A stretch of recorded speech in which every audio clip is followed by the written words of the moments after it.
The wind was already howling when Owen Thatcher realized the woman traveling 3 paces behind him would not make it another 10 miles to Harrow's Landing before her child came into the world. He stopped on the narrow track and turned, snowflakes already gathering in his beard. The orc woman, Renna Hale, had one hand pressed to the small of her back and the other cradled beneath the heavy swell of her belly. Her green skin had gone pale around the edges, and her breathing came in short bursts that sent white clouds into the frozen air. "How long?" Owen asked, his voice cutting through the wind without wasted words. She met his eyes and he saw fear there, raw and honest. "Since dawn. I thought I could walk through it." Owen glanced at the sky. The clouds hung low and bruised, pregnant themselves with the season's first real blizzard. They were 15 miles from Harrow's Landing where the midwife lived, and perhaps 2 miles from the line cabin he kept stocked for exactly this sort of emergency. The wind was picking up by the minute, and the snow that had started as flurries now fell in earnest curtains. "Can you walk 2 miles?" he asked. Renna nodded, though her jaw was set with determination that spoke more of will than ability. Owen had met her 4 days ago at the trading post in Millbrook, where she had been asking directions to Harrow's Landing. A woman alone, visibly pregnant, heading into the high country with winter breathing down her neck. The postkeeper had looked away rather than help, and the 3 farmers drinking by the fire had made comments about orcs and their savage ways that Owen had chosen to ignore only because Renna herself had walked out with her head high. He had followed her outside and offered to guide her. The route was treacherous if you did not know it, and he was heading that direction anyway to check his trap lines. She had studied him for a long moment, those dark eyes searching for mockery or worse intentions, then nodded once. They had walked together for 4 days. She spoke little and Owen spoke less, but he had learned the essential things. Her name, that she was going to the midwife because no one in her own settlement would help her, that the child's father was gone and would not return. She did not offer more and Owen did not ask. He knew something about wanting to leave the past behind. Now he shrugged out of his pack and pulled out a length of rope. "We'll tie this between us. If you fall, I'll know it. Don't try to be brave. If you need to stop, stop." Renna took the rope with hands that trembled only slightly. "Thank you." "Save it for when we're inside," Owen said, and started walking. The 2 miles became an eternity. The wind rose to a scream, and the snow fell so thick that Owen could barely see his own feet.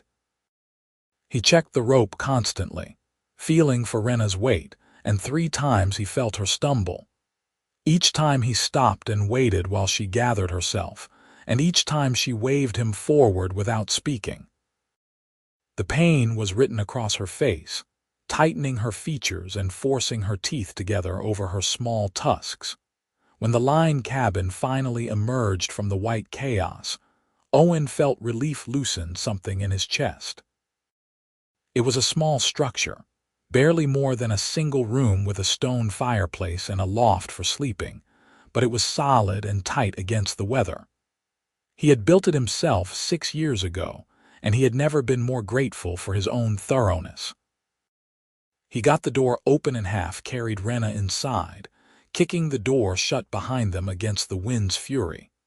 The cabin was freezing, dark, and smelled of old smoke and pine, but it was shelter.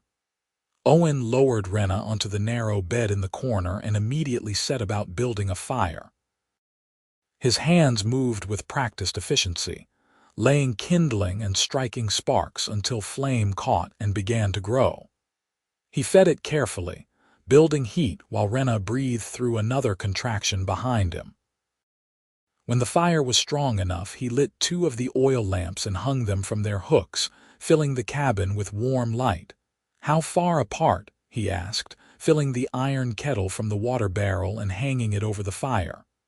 "Close," Renna said through gritted teeth. "Too close." Owen had delivered exactly 3 creatures in his 32 years, 2 goats and a calf.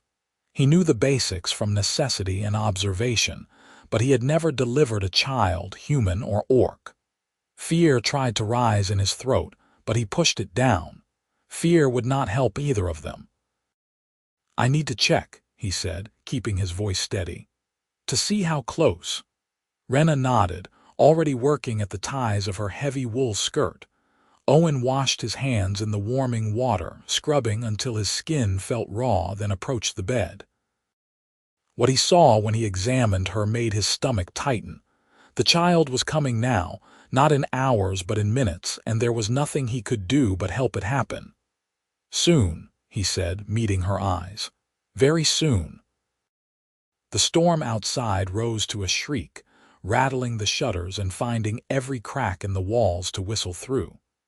Inside, Renna screamed, a sound of pure animal pain that cut through even the wind's fury. Owen had never felt more helpless or more necessary in his life. "You're going to have to push," he said, positioned at the foot of the bed with his sleeves rolled up and his hands as clean as he could make them. "When the next pain comes, push as hard as you can." Renna nodded, her face sheened with sweat despite the cold.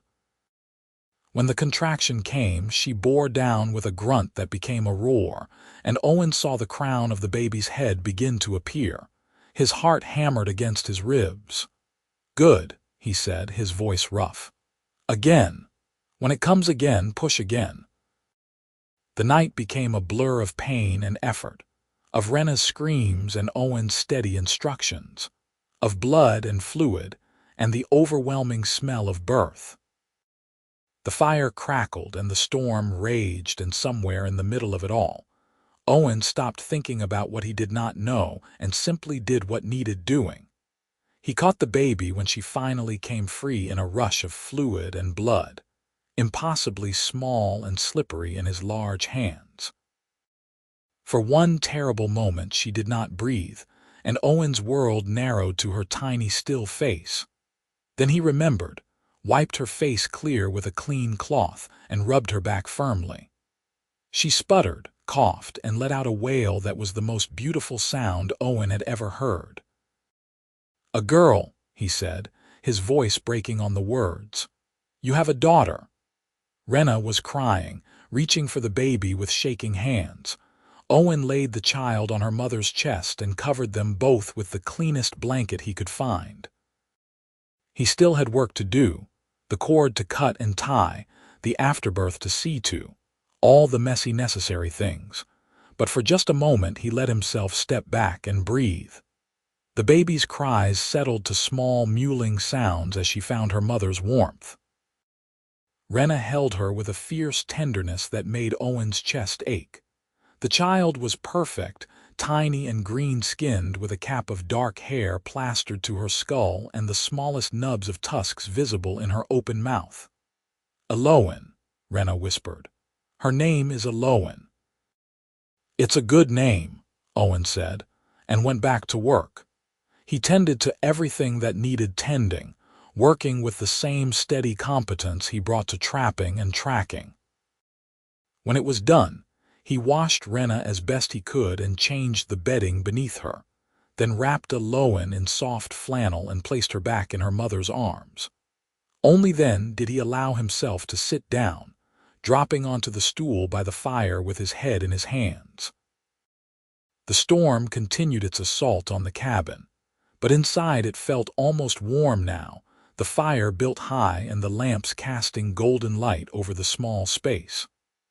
Owen made tea from the supplies he kept in the cabin and brought Renna a cup, helping her drink while she held the baby. "Thank you," she said, and this time he did not deflect it. "You did the hard part," he replied. Renna looked down at Alowen, who had fallen asleep against her chest. "I could not have done it alone. I would have died out there. We both would have." Owen did not argue because it was true. Instead he said, "You're both alive. That's what matters." They sat in silence for a while, the only sounds the fire's crackle and the wind's howl and Alowen's soft breathing. Finally, Renna spoke again, her voice quiet. "I fell in love with you on the second day of walking." Owen's head came up sharply. "What? You shared your food without making it seem like charity. You walked at my pace without complaint. You looked at me like I was a person, not a monster." She met his eyes. "I know I have no right to say this now, when you've done so much and I can offer nothing in return, but I needed you to know, in case we die here." "We're not going to die here," Owen said firmly, though her words had set something loose in his chest, something that felt like hope and terror tangled together. "But if we did, I needed you to know," Renna insisted. Owen set down his tea and moved closer to the bed, kneeling so he could look at her properly. "I don't have pretty words," he said. "I'm not educated or charming, but I've been alone for 10 years because I never met anyone who made me want to be anything else. Until 4 days ago." Renna's eyes widened and tears spilled down her green cheeks. "You barely know me. I know you're strong. I know you're brave. I know you kept walking when most people would have given up." He reached out and brushed one of the tears away with his rough thumb. "I know I want to keep knowing you if you'll let me." She turned her face into his hand, and they stayed like that for a long moment, the new mother and the trapper and the baby between them, while the storm tried and failed to break through the walls. The blizzard lasted 3 days.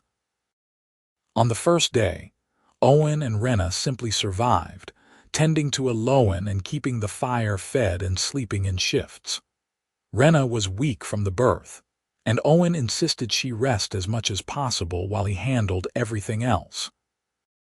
He melted snow for water, cooked simple meals from the dried goods in the cabin stores, and changed a lowen's cloths when they needed changing.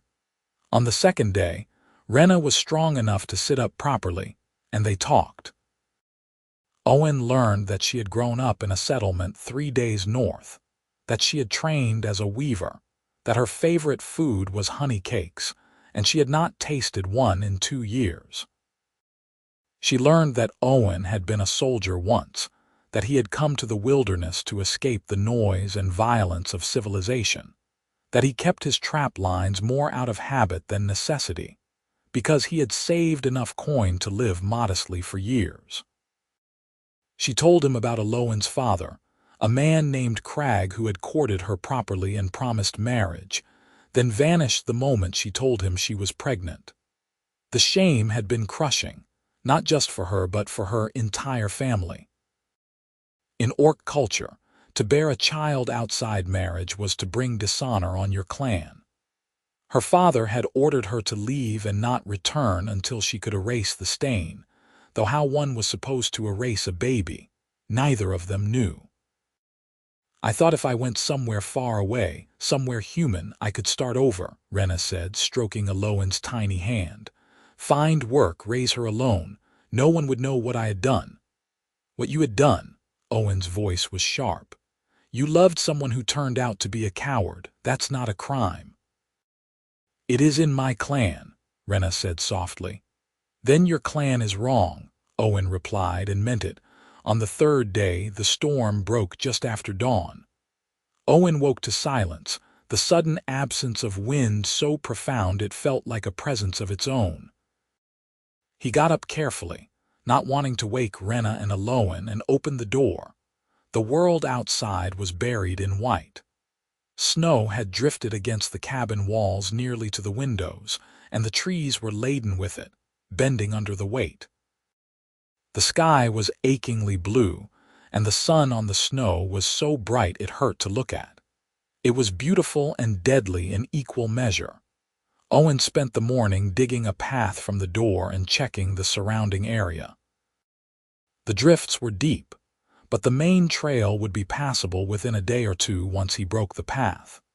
He judged they could make it to Harrow's Landing in 4 days if they went slowly, giving Renna time to recover her strength. When he came back inside, Renna was nursing Alowan, the baby's small hands kneading against her mother's skin. The sight stopped Owen in his tracks, struck him somewhere deep with the rightness of it. This was what he wanted, he realized. Not just Renna, though he wanted her with an intensity that surprised him, but this. A family. A purpose beyond himself. "We can leave in 2 days," he said, hanging up his coat. "I'll break trail tomorrow and we'll go the day after. Take our time." Renna nodded, but something troubled flickered across her face. "Owen, when we get to Harrow's Landing, I need to send word to my father, to tell him I'm alive and Alowan is healthy." "All right," Owen said slowly. "He'll want me to come back," Renna continued. "To bring Alowan to meet the clan elders and seek their forgiveness." Owen's jaw tightened, but he kept his voice level. "Do you want to go back?" "No," Renna said immediately, then softer. "But I don't know if I have a choice. They're my family." "Family doesn't cast you out for something that wasn't your fault," Owen said, more harshly than he intended. He took a breath and sat down beside the bed. "I'm sorry. It's not my place to judge." "You're not wrong, though," Renna said quietly. "I've been thinking about it since Alowan was born. Wondering what kind of life I'm bringing her into if I raise her with that shame hanging over us. If I teach her that she's the result of dishonor." Owen reached out and touched Alowan's tiny foot, marveling at how small it was, how perfect. "She's the result of love.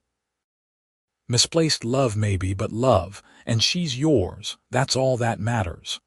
Renna looked at him with such hope and hunger it made his breath catch. "What if we could build something different? What if we didn't have to go back?" "Then we build something different," Owen said simply.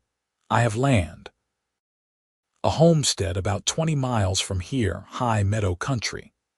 The cabin there is bigger than this, and there's good water and game. I've been planning to build it up, make it into a real home, but I never had reason enough. I have reason now if you'll stay." "Owen, we barely know each other," Renna said, but her hand had found his and gripped it tight. "We know enough," Owen replied. "We know we can survive a blizzard together. We know we trust each other. The rest we'll learn as we go." Tears spilled down Renna's cheeks again, and she laughed through them. "You make it sound so simple." "It is simple," Owen said. "Not easy, but simple. Stay with me. Let me help you raise Alowan. We'll figure out the rest." Renna pulled him close and kissed him, soft and careful, with the baby between them. It was a strange first kiss, tender and chaste and full of promise. When they pulled apart, Owen was smiling, something he did so rarely that his face felt strange doing it. "I'll stay," Renna whispered. "We'll stay." They left for Harrow's Landing 2 days later, taking the journey slowly. Owen carried most of the supplies, and Renna carried Alowan bundled against her chest. The baby was a good traveler, sleeping through most of the journey and only fussing when she needed to nurse. They stopped frequently to rest, and Owen kept a careful eye on Renna, watching for any signs that she was pushing too hard. They reached Harrow's Landing on the 4th day, just as Owen had predicted. The town was small, barely more than a collection of buildings clustered around a crossroads, but it had a general store, a blacksmith, and most importantly, a midwife. The midwife was a sharp-eyed woman named Clara who took one look at Renna and Alowan and ushered them into her home. She examined them both thoroughly while Owen waited outside, trying not to pace. When Clara finally emerged, she was shaking her head in what looked like admiration. "That baby is healthy as a horse, and the mother is healing well. You did good work, Thatcher." "I just did what needed doing," Owen said, uncomfortable with the praise. "Most men would have panicked or bungled it," Clara said bluntly. "You kept your head and saved 2 lives. Take the compliment." Owen nodded, accepting it awkwardly. Clara studied him for a moment, then asked, "What are your plans for them?" "They're staying with me," Owen said, meeting her eyes steadily. "At my homestead." Clara's eyebrows rose. "That's so. What does the girl say about it?" "The woman says yes." Renna's voice came from the doorway. She was standing there with Alowan in her arms, looking stronger than she had in days. "We're staying with him." Clara looked between them, then shrugged. Your business. But if you need help, my door's open, especially for the baby. Thank you, Renna said warmly. They stayed in Harrow's Landing for 3 days, resting and gathering supplies for the journey to Owen's homestead. Renna bought fabric and thread, planning already for the clothes Owen would need as she grew. Owen bought lumber and nails, tools and seeds, thinking of all the improvements he could make to the homestead now that he had reason to. On the second evening, as they sat in the room Owen had rented at the town's small inn, Renna said, I should send that letter to my father. To tell him I'm alive. Owen nodded. Do you want to tell him about me? Renna considered. Not yet. Let me just tell him that Owen was born healthy and we're safe. The rest can wait. She wrote the letter in careful script, and Owen took it to the postal rider the next morning. He did not know what would come of it, but he knew that Renna needed to make her own choices about her family. He would support whatever she decided. They left Harrow's Landing on a clear spring morning, the snow melting fast under an insistent sun. The journey to Owen's homestead took 5 days, winding through mountain passes and alongside rushing creeks swollen with snowmelt. Owen grew stronger every day, her cries more lusty and her grip more sure. Renna bloomed too, color returning to her cheeks and strength to her step. When they finally crested the last rise and Owen's homestead came into view, he felt pride swell in his chest. It was not much, not yet. A cabin larger than the line shelter but still modest, a barn for the 2 goats and handful of chickens he kept, a cleared field that would need plowing for spring planting. But it was his, built with his own hands, and now it would be theirs. Renna stopped beside him, taking in the view. The cabin sat in a high meadow, ringed by pine forest and overlooked by jagged peaks still capped with snow. A creek ran along the southern edge of the property, its water clear and cold. Wildflowers were beginning to push through the damp earth, dots of purple and yellow against the green. It's beautiful, she said softly. It's home, Owen replied and took her hand. They settled into a rhythm over the following weeks. Owen worked on expanding the cabin, adding a second room for Owen and reinforcing the walls. Renna set up her loom in a sunny corner and began weaving again, creating fabric for clothes and blankets. Owen grew at an astonishing rate, her eyes focusing and tracking, her hands reaching for the bright scraps of cloth Renna dangled above her. In the evenings after the work was done and Owen was asleep, Owen and Renna would sit by the fire and talk. Sometimes about nothing, the small observations of the day. Sometimes about deeper things, their fears and hopes and the shape they wanted their life to take. One night, nearly a month after they had arrived at the homestead, Renna said, I got a letter back from my father. Owen looked up from the trap he was mending. What did it say? He wants me to come home. To bring Owen before the clan council so they can decide if we can be welcomed back.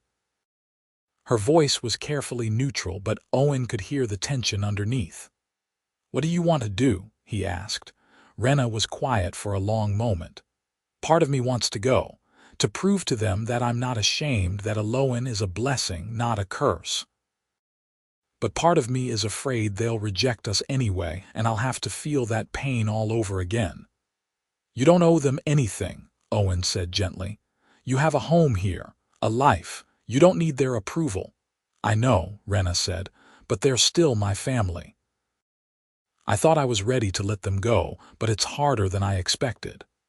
Owen set down the trap and moved to sit beside her on the bench. Then we'll go, together. You and me and Owen.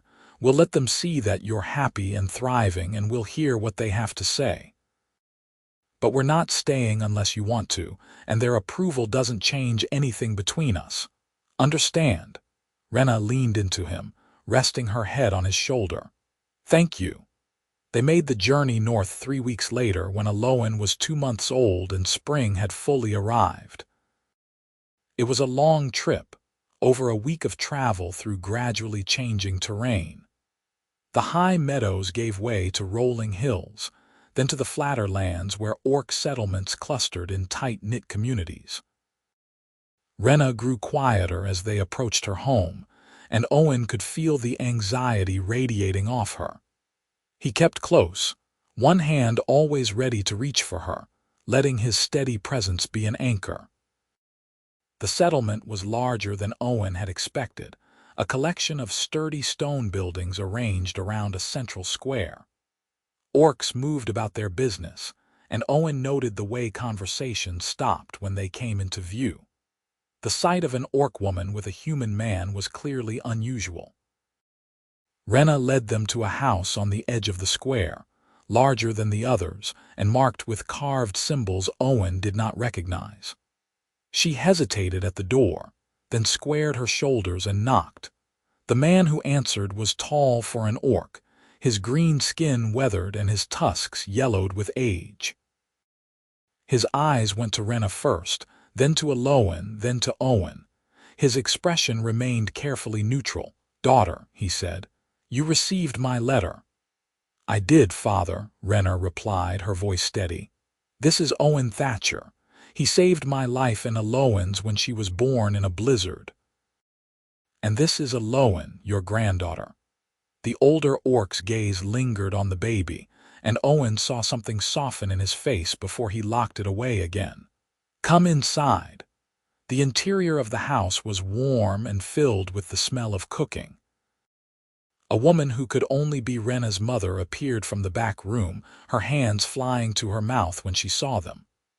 "Renna," she breathed, and rushed forward to embrace her daughter and peek at the baby. The reunion was tearful and joyful, and Owen hung back, letting them have the moment. Eventually, Renna's father, whose name was Garak, gestured for Owen to sit. "You're the human she mentioned in her first letter, the one who guided her to the midwife." "Yes, sir," Owen said, "and you delivered the child when the storm trapped you." "I did what was necessary," Owen replied. Garak studied him with shrewd eyes. "And now, what is your intention toward my daughter and granddaughter?" "To marry her if she'll have me," Owen said simply. "To raise Owen as my own, to give them both a good life." The bluntness of it seemed to surprise Garak. Beside Owen, Renna had gone very still.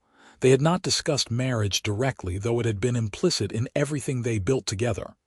"Renna?" Garak asked, looking at his daughter. "Yes," Renna said, finding her voice. "Yes, I'll marry him." Garak leaned back, processing this. Renna's mother, whose name was Nala, was smiling through her tears, but Garak's expression remained troubled. "The council will want to see you tomorrow," he said finally, "to judge whether you can be welcomed back into the clan." "I'm not asking to come back," Renna said quietly. "I have a home now. I came so you could meet your granddaughter and know that I'm well, but my life is with Owen." Before Garak could respond, the door slammed open and a male orc strode in. He was younger than Garak but moved with the same authority, and his eyes went immediately to Renna with an expression Owen did not like. "So it's true," the newcomer said. "You came back." Renna's face had gone pale. Crag, the father." Owen stood slowly, placing himself between the other male and Renna without thinking about it. "Who is this?" Crag demanded, looking at Owen with contempt. "Your human pet. Watch your mouth," Owen said, his voice deadly quiet. Crag laughed, but there was no humor in it. "The whore brings her human and her bastard child, and thinks she can show her face here without consequence." Owen moved before Renna could respond, crossing the space and grabbing Crag by the front of his shirt. "You will apologize to her. Now." Crag tried to shake him off, but Owen had a soldier's training and a trapper's strength. He held firm, staring into the other man's eyes without flinching. "Let him go," Garak said sharply. Owen released Crag but did not step back. Not until he apologizes. For what? Crag spat. Stating the truth. She spread her legs outside of marriage and brought shame on her entire family. You're the one who courted her and made promises and then ran like a coward when she needed you, Owen shot back. The shame is yours, not hers. Crag's face twisted with rage. The child is mine. I have a right to her. You have no rights, Owen said flatly. You gave them up when you abandoned them both. That's not your decision to make, human, Crag snarled. Actually, it is. Renna's voice cut through the tension, strong and clear. She stood with Owen in her arms, her chin raised. You left me, Crag. You knew I was pregnant and you disappeared. You don't get to show up now and claim rights you abandoned. The clan elders will decide, Crag said coldly. Not you and certainly not some human stranger. Then we'll see them tomorrow, Renna said. And we'll let them hear the whole truth. Crag looked between them, his expression calculating. Then he turned and stalked out without another word. In the silence that followed, Garak sighed heavily. You should have told me he was back in the settlement. I didn't know, Nala said softly. Garak looked at Owen, reassessing. You love my daughter. Yes, Owen said without hesitation. And you'll stand for her tomorrow before the council. I will. Garak nodded slowly. Then you'll stay here tonight, rest. Tomorrow will be difficult. They were given a room in the back of the house, small but comfortable. Owen fell asleep quickly, but Owen and Renna lay awake in the darkness, holding each other. Did you mean it? Renna whispered. About marrying me. Every word, Owen replied. I should have asked you properly, not blurted it out in front of your father. Renna laughed softly. I don't need pretty words, remember? I just need you to mean it. I mean it, Owen said and kissed her to prove it. The council met in the largest building in the settlement, a hall with a high ceiling and benches arranged in rows. The elders sat at the front, 5 of them, 3 male and 2 female, all of advanced age and serious demeanor. Garak was among them, Owen noted, which he hoped would help. The hall was packed with onlookers. The entire settlement seemingly turned out to witness the judgment. Owen sat beside Renna in the front row, Owen sleeping peacefully in her mother's arms, oblivious to the tension. The head elder, a woman named Shara, called the proceedings to order. Renna Hale, you left this settlement under a cloud of shame, having conceived a child outside the bonds of marriage. You return now with that child and a human man. Explain yourself. Renna stood, and Owen stood with her. Honored elders, I left because I was told my presence brought dishonor to my family and clan. I traveled to human land seeking a midwife and a fresh start. On the journey, I went into labor early and was caught in a blizzard. This man, Owen Thatcher, delivered my daughter with his own hands and saved both our lives. Since then, he has offered us a home and his protection. We plan to marry and raise my daughter together. The child has a father, another elder said. Crag has come before us claiming his rights. Crag abandoned me when I told him I was pregnant, Renna said, her voice ringing clear. He has no rights. That's a lie, Crag called out from where he stood near the back. I never abandoned her. I left to find work to support a family, and when I returned, she was gone. Owen felt Renna tense beside him, felt the lie like a physical blow. Before he could speak, Garak rose from his seat among the elders. That is not true, Garak said heavily. I witnessed Crag's departure. He told Renna to her face that he wanted nothing to do with her or the child. I was prepared to defend my daughter then, but she asked me not to make it worse. I agreed to my shame and told her to leave until the dishonor faded. I was wrong. The hall erupted in murmurs. Shara called for silence, her gaze sharp on Crag. Is this true? Did you abandon Renna Hale when she told you of the pregnancy? Crag's face had gone mottled with anger. I was surprised. I needed time to think. You needed time to run, Owen said, his voice cutting through the noise. "And now you want to claim the child you rejected because what? Your pride can't handle that someone else stepped up. You have no standing here, human," Cragg spat. "He has more standing than you," Renna said fiercely. "He was there when Aloan was born. He caught her when she came into the world and made sure we both survived. He's been a father to her in every way that matters while you were nowhere to be found." Shara held up a hand for silence. "Cragg, you admit you left and did not return until now." "I came back," Cragg said sullenly. "Months too late," Shara said coldly, "and only after learning she had returned. The council finds your claim without merit.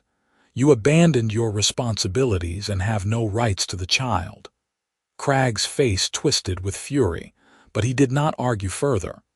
He turned and shoved his way out of the hall, slamming the door behind him. Shara turned her attention back to Renna and Owen.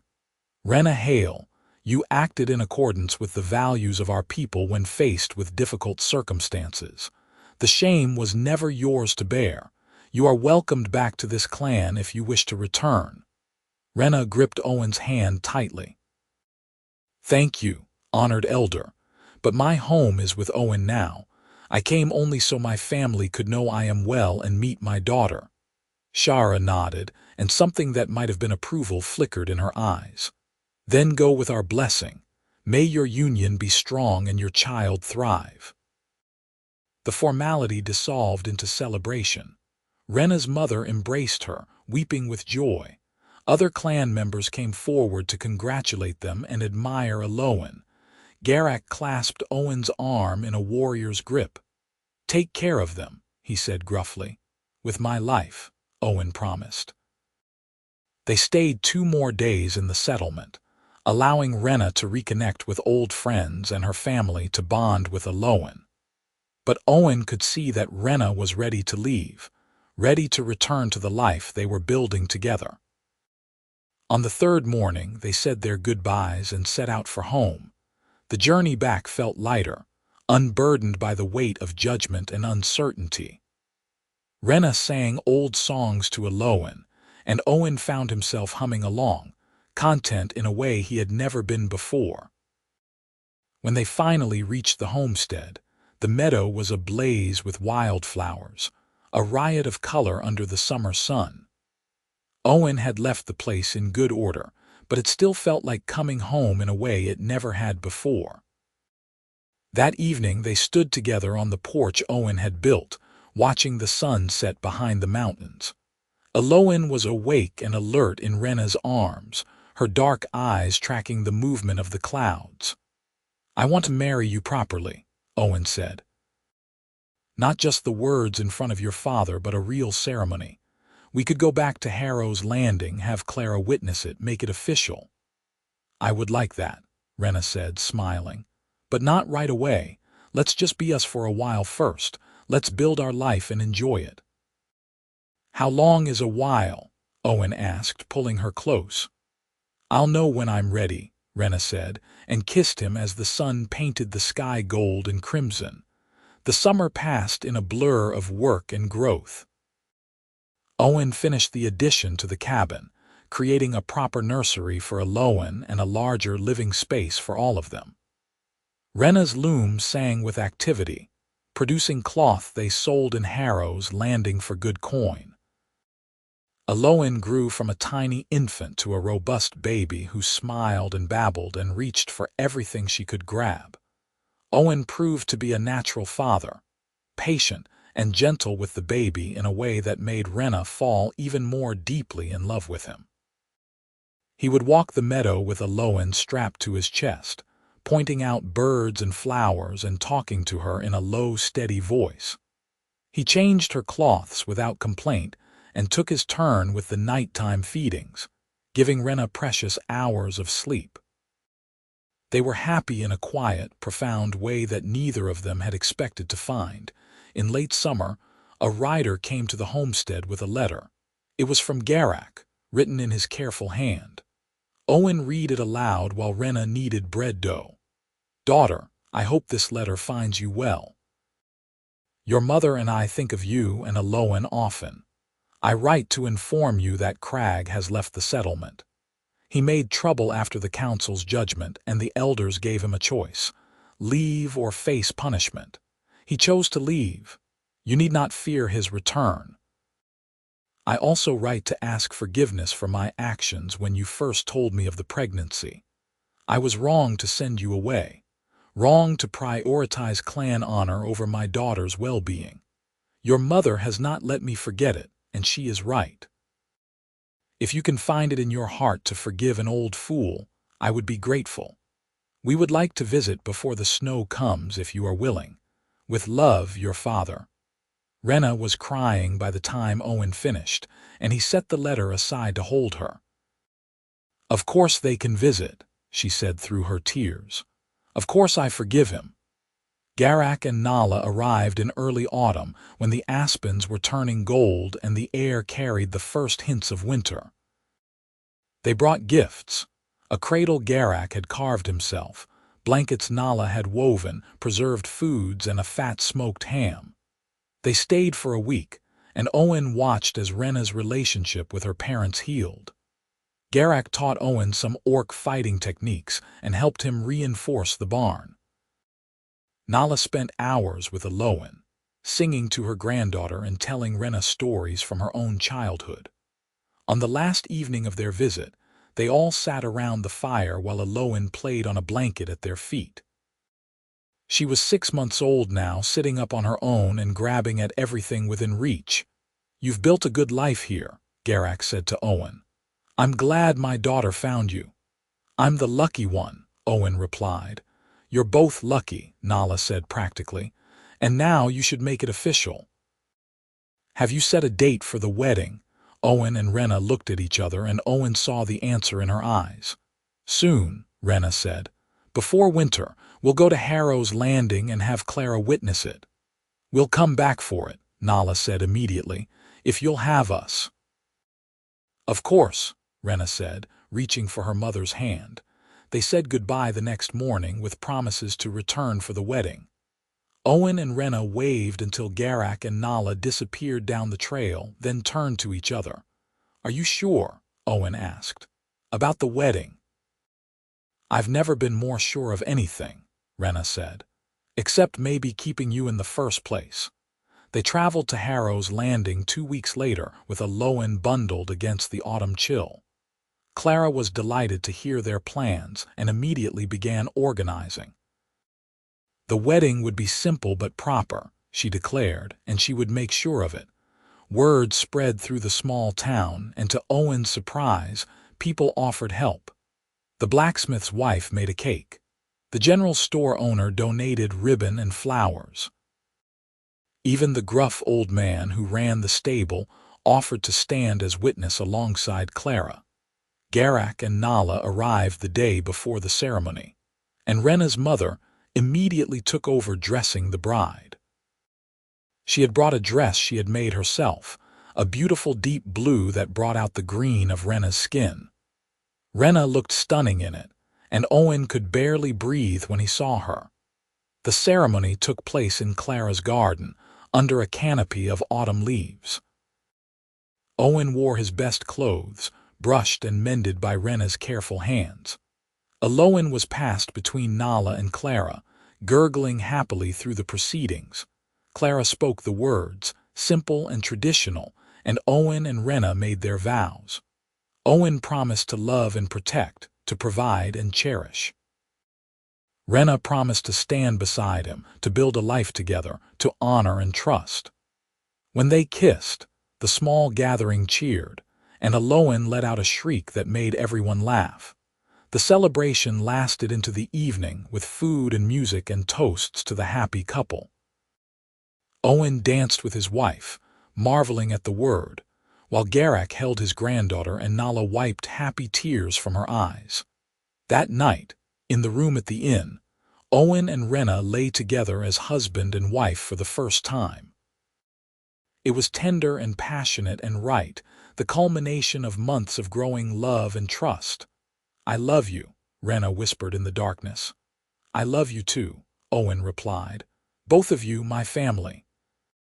They returned to the homestead as the first snow began to fall, closing in for the winter with full hearts and stores of food.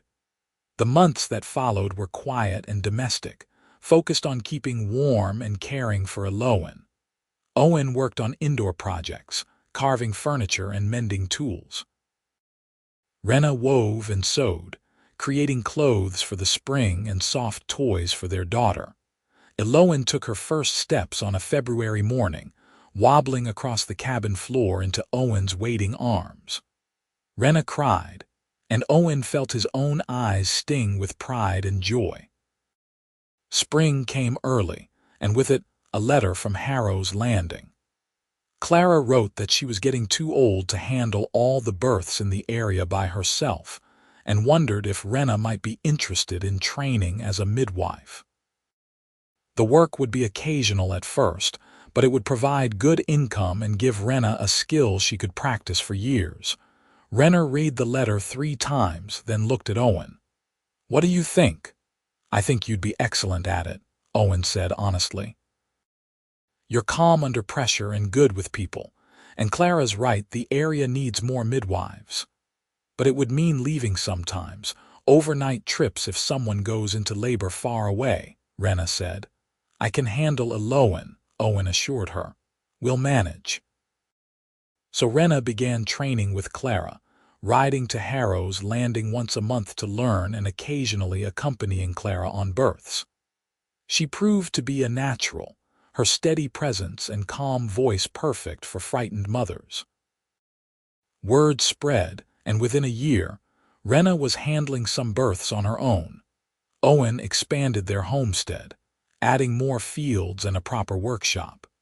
He taught Owen to recognize animal tracks and edible plants, to be quiet in the woods and respectful of nature. She was a bright, curious child, fearless and affectionate. 2 years after their wedding, on a warm summer evening, Renna told Owen she was pregnant again. Owen's reaction was immediate and joyful, sweeping her into his arms and spinning her around while she laughed. Owen, now nearly 3, demanded to know what was happening, and when they told her she was going to be a big sister, she danced around the cabin singing. This pregnancy was easier than the first, with no shame or fear attached to it. Renna glowed with health, and Owen fussed over her in ways that made her roll her eyes but secretly pleased her. Clara agreed to attend the birth, and Nala came to stay for the last month, helping with Owen and the household. When Renna's labor started on a clear autumn morning, it was in the comfort of their own home with people who loved her all around. Owen held her hand and coached her breathing, and Clara guided the birth with expert hands. When the baby emerged crying and healthy, Owen cut the cord himself and placed their son in Renna's arms. "Welcome, little one," Renna murmured, tears streaming down her face. They named him Wyatt, and he was perfect. Dark-haired like his sister but with Owen's blue eyes, a beautiful blend of both his parents. Owen was fascinated by her baby brother, wanting to help with everything and singing to him constantly. Life settled into a new rhythm, busier but rich with love. The homestead prospered, and their family grew in more than just numbers. They became known in the area as good neighbors, always willing to help when someone was in need. Renna's reputation as a midwife spread, and Owen's wisdom about the land was sought out by newer settlers. Years passed in a blur of seasons, marked by Owen starting to read, Wyatt taking his first steps, the fields producing bumper crops. Hard winters survived together. They added rooms to the cabin as needed, built a larger barn, planted an orchard that would fruit for generations. Garak and Nala visited every year, sometimes twice, doting on their grandchildren and helping with whatever projects were underway. Other members of Renna's clan began visiting too, the taboo of human-orc unions fading as they saw the happiness and success of Owen and Renna's life together. On their 10th wedding anniversary, Owen and Renna stood on the porch they had stood on so many times before, watching the sun set behind the mountains. Owen was inside reading to Wyatt, their voices a comforting murmur through the open door. The meadow was gold with evening light, and the air smelled of pine and wildflowers. "Do you ever think about that night in the line cabin?" Renna asked, leaning into Owen's embrace. "Sometimes," Owen admitted. "Mostly I think about how terrified I was and how sure I was that I would bungle everything." "You saved our lives," Renna said softly. "Mine and Owen's. You gave us everything." "You gave me everything," Owen corrected. "A family, a purpose, a reason to build something that would outlast me." Renna turned in his arms to face him, her green skin painted gold by the setting sun, her eyes full of love. "The storm trapped us alone, and I screamed, and you delivered our daughter with your bare hands. That's how it started. But this is how it continues. Every day, choosing each other, building this life together." "Every day," Owen agreed, and kissed her as the sun slipped below the mountains and the first stars appeared. Inside, Owen's voice rose in the cadence of storytelling, and Wyatt's laughter rang out clear and bright. The cabin glowed with lamplight and warmth, a beacon in the gathering dark. Owen and Renna stood together, watching the world turn from day to night, their hands clasped tight, their hearts full, knowing that whatever storms came, they would weather them together. The line cabin where Owen had been born still stood 2 miles from the homestead, maintained and stocked for emergencies. But it had become something else too, a symbol of where they had started. Sometimes, on clear days, Owen would hike out to it with one or both of the children, telling them the story of the blizzard and the birth and the beginning of their family. Owen loved the story and never tired of hearing it. Wyatt was too young to fully understand, but he listened raptly anyway, his blue eyes wide. They would sit in the small cabin that smelled of old smoke and pine, and Owen would show them where he had built the fire, where their mother had lain, where Owen had taken her first breath. "Were you scared?" Owen asked every time. "Terrified," Owen always answered honestly. "But your mother was brave, and that made me brave too." "Tell me about when you knew you loved her," Owen would demand, and Owen would talk about Renna's strength and kindness, her determination and grace. On those hikes back to the homestead, with the children running ahead and the mountains standing eternal against the sky, Owen would feel the weight and wonder of his life settle over him like a blessing. He had been a soldier, a trapper, a man alone by choice. And then a storm had trapped him with a woman in need, and everything had changed.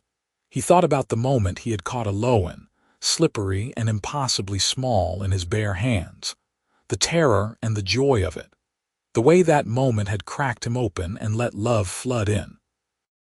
He had delivered a baby in a blizzard with nothing but instinct and will, and in doing so had delivered himself into a life he never could have imagined.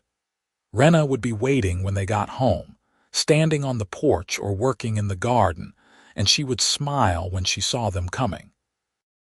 That smile still had the power to stop Owen's heart, even after all these years. He would think about the first time she had said she loved him, in the darkness of that storm-bound cabin with her newborn daughter in her arms. The bravery it had taken to speak those words when she had nothing to offer but her heart. They had built something extraordinary out of that night of terror and intimacy. Not just a marriage or a family, though they had built those too.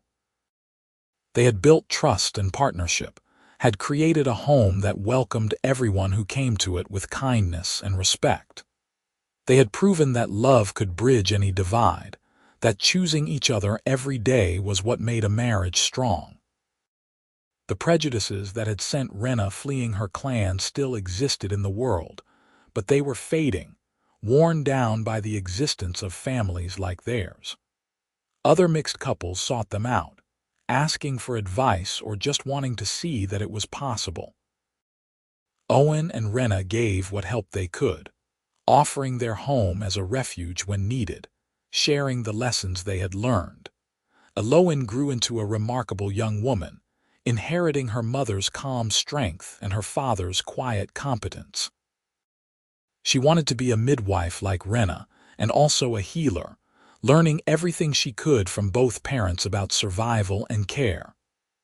Wyatt was different, more adventurous and outgoing, talking about becoming a trader or an explorer when he grew up.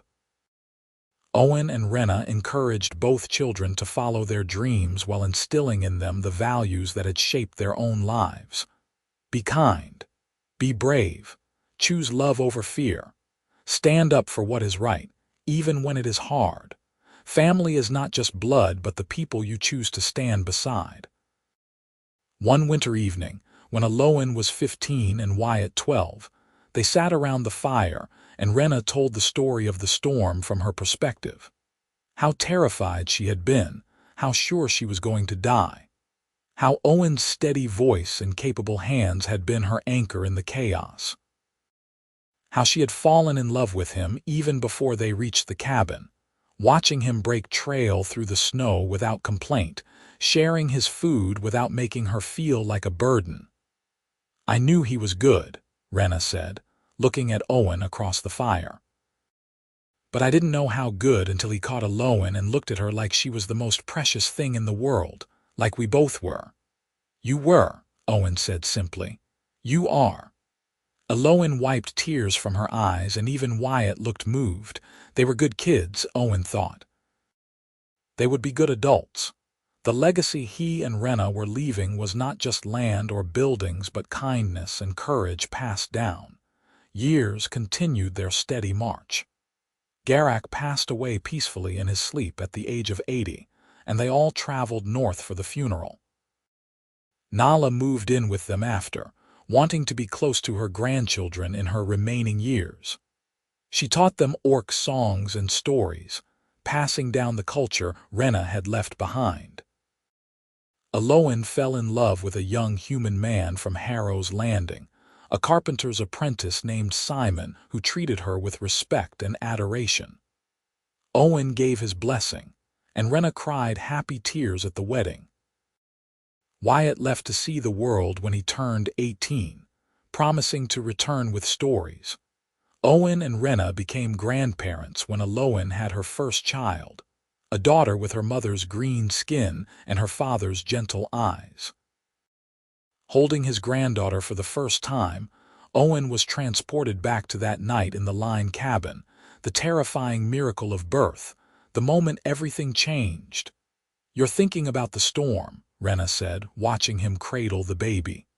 "Always," Owen admitted. "It gave me everything." They grew old together, weathering the storms of life as they had weathered that first one together and strong. Their hair turned gray, their hands grew gnarled with work and age, but their love remained constant. When Owen's knees started to give him trouble, Renna was there with a strong arm and a patient smile. When Renna's eyes grew weak, Owen was there to read to her by lamplight. Wyatt came home after 10 years away, bringing with him an orc woman he had met in his travels and wanted to marry. Owen and Renna welcomed her with open arms, seeing their own story reflected and renewed. The homestead expanded again, with new buildings for new families, the high meadow becoming a true compound of love and acceptance.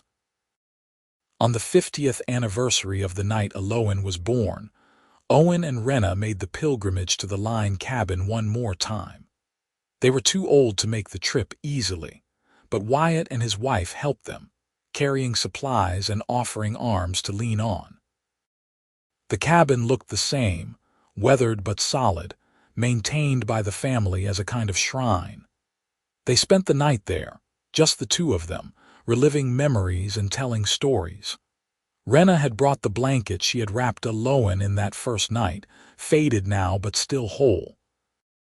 "We've had a good life," she said, sitting on the same bed where she had given birth. "The best life," Owen agreed, sitting beside her and taking her hand. "You have any regrets?" Renna asked, then laughed. No, wait, forget I asked that, I know better. No regrets, Owen confirmed. Not a single one. You. Only that we don't have another 50 years ahead of us, Renna said softly. We have whatever time we have, Owen said, and we'll make the most of it just like we always have. They fell asleep in each other's arms as they had 50 years before, the wind singing around the cabin but unable to touch them. When they woke, the sun was streaming through the window, painting everything gold. They made breakfast from the supplies they had brought and sat together at the small table, drinking tea and watching the light move across the walls. Thank you, Renna said suddenly. For what? For being there that night. For delivering our daughter with your bare hands. For giving us a life when we had nothing. For loving me. Loving you was the easiest thing I ever did, Owen said. Thank you for letting me. They hiked back to the homestead slowly, stopping frequently to rest and admire the view. The meadow was in full summer bloom, a riot of wildflowers that their great-grandchildren ran through, laughing and playing. The compound bustled with life, 3 generations living and working together in harmony. That evening, the whole family gathered for a celebration. There was music and dancing, food and laughter, stories told and retold. Owen and Renna sat in the places of honor, watching their legacy unfold around them. Children and grandchildren and great-grandchildren, humans and orcs and every combination, all of them proof that love could conquer prejudice and build something beautiful. As the sun set behind the mountains for the 50,000th time since they had met, Owen leaned close to Renna and whispered, I would do it all again, every moment, every choice. So would I, Renna whispered back. So would I. The music played on, and the stars came out, and the family celebrated into the night. And in the morning, life continued as it always had, built on the foundation of one terrifying, miraculous night when a storm had trapped them alone, and a woman had screamed, and a man had delivered a baby with his bare hands, and everything had changed forever.